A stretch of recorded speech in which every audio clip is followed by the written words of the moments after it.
recommendations made in this white paper? Thank you, Minister. Senator McLucas. Thank you, Mr President.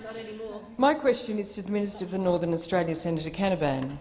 I refer to the minister's statement that, and I quote, "To protect small businesses, we need stronger competition laws like an effects test."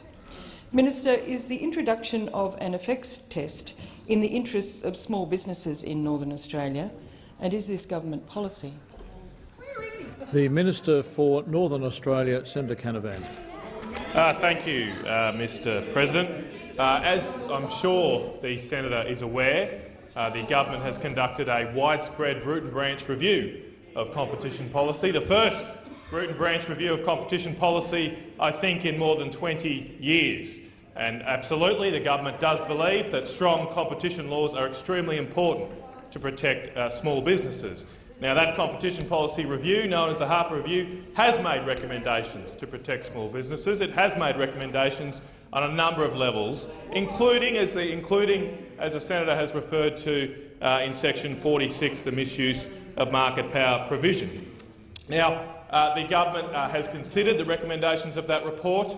It has released a discussion paper, a further paper on the options for that reform, including the original Harper Review, but other elements as well. And I think it's very important to recognise here that there is not necessarily one particular option to fix this particular issue. The Harper Review identified issues with that particular section, but there are many different ways of fixing that. And one thing I think is very important to point out here, Mr President, is that while the Coalition is going through an open and transparent process to deal with this issue, and help small businesses and medium-sized businesses, indeed productivity throughout our economy, the other side, the Labor Party, have no suggestions on the table, no options on the table to fix this particular issue. They are completely marching to the drumbeat of big business in this country because they do not care and protect small businesses, and they have no solutions on the table to help fix an issue that has been exposed, and the government is now considering how we might deal with that particular issue. Thank you, Minister. Senator McLucas, supplementary question. Thank you, Mr President. I refer to the minister's submission to the discussion paper on tax reform, in which he supports income splitting between partners to produce a tax benefit of up to $2,000 a year. Minister, is the introduction of income splitting in the interests of families in Northern Australia, and is this government policy? Minister. Thank you, Mr President, and I'm happy to have an opportunity to talk about how important stay-at-home parents are and how important the Coalition views stay-at-home parents. And I can see Senator Bullock over there, Mr President, also indicating how grateful he is for me to have this particular opportunity. What is government policy, Mr President? What is government policy is we have made a commitment to boost payments to stay-at-home parents with a child below the age of 1. That receive family tax benefit, a policy that the Labor Party has opposed in this chamber already. Order. On both sides. On both sides. Order. Senator Moore, point of order. It's on direct relevance to a particular question, Mr President.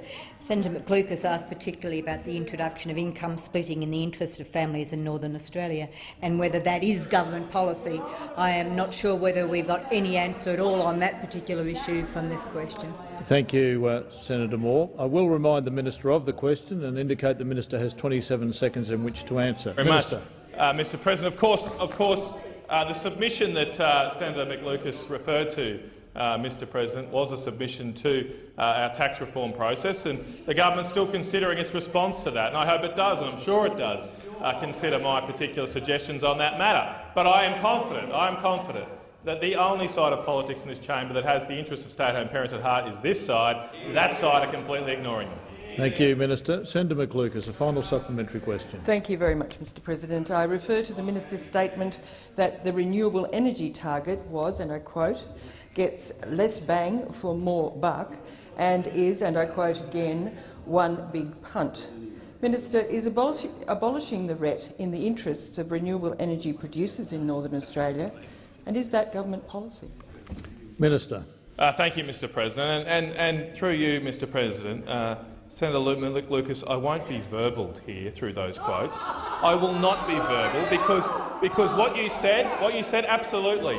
We had concerns about the renewable energy target as a government, and we made changes to the renewable energy target last year. But I have never suggested that the renewable energy target should be scrapped, as you suggested in that question. That is completely incorrect, Senator McLucas, and that's not how you should have presented that question here. Yes, the government recognised that there were issues with the renewable energy target. Yes, we made changes to that particular target because we were never going to get to the ridiculous target put in place by the other side that had no options of getting towards. Now, we have made that target now 33,000 gigawatt hours. It's a much more realistic target. Yes, renewable energy, like any new investments, is risky. Yes, it's a big step change for our country, but we should make sure we put realistic targets in place that we can actually achieve